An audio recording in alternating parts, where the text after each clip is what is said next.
puisque dans un an, jour pour jour, Emmanuel Macron ne sera pas à l'Élysée. Et j'ai lu le papier extraordinaire, là aussi l'édito de Guillaume Tabar dans le Figaro. Permettez-moi de lire quelques lignes. Voici Emmanuel Macron entré dans la dernière année de son mandat. Que ses proches à l'Élysée donnent eux-mêmes le coup d'envoi des dernières fois. Dernier sommet Choose France, dernier 14 juillet, dernier vœu aux Français et un triple aveu. Celui d'un besoin de mise en scène de la part d'un homme formé au théâtre, celui de la nécessité d'écrire lui-même le récit de sa présidence, faute de relais disposés à jouer ce rôle, celui de l'incapacité à continuer d'agir aujourd'hui et à se projeter dans le futur. Et la question que je me pose, Gérard Carrérou, et que je me pose depuis un certain temps, parce que là on est dans la dernière ligne droite, quel sera l'héritage d'Emmanuel Macron ? Quelle trace dans l'histoire va-t-il laisser, selon vous, Gérard ? C'est une question vraiment très, très, très intéressante. Et difficile.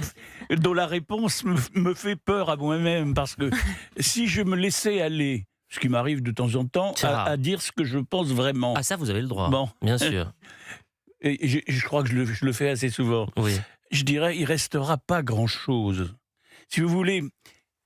Et pourtant, ça a été un président, il n'y en a pas tous, qui a fait quand même 2 mandats. Mais c'est ça. C'est 10 ans. 10 ans dans la vie d'un homme, même dans la vie d'un roi. Quand on prend les grandes carrières, celles de Napoléon ou les autres, 10 ans, c'est très long, y compris pour les plus grands de notre pays ou d'ailleurs. Et donc, on ne peut pas se dire, il n'a pas été là tout beaucoup, donc c'est normal qu'il ne laisse pas grand-chose. Mais quand on a été là beaucoup, et qu'on laisse pas grand-chose, c'est plus embêtant.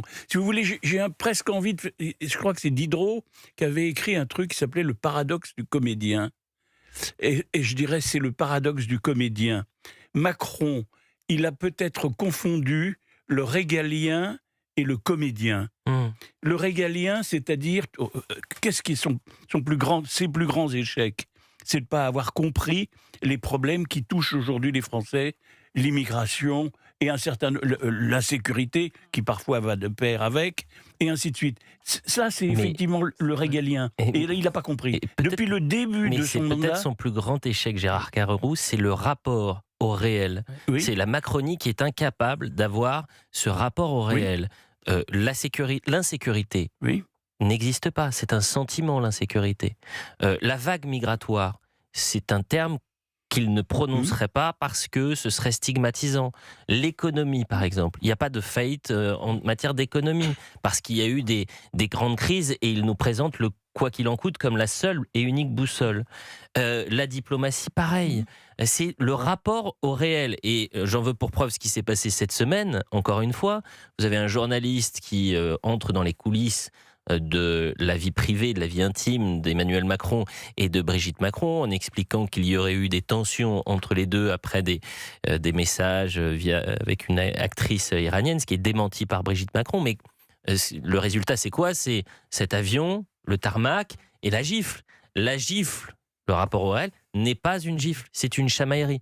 Eh bien, ce rapport au réel, c'est le fil rouge de la Macronie peut-être, mais nous en discuterons dans un court instant.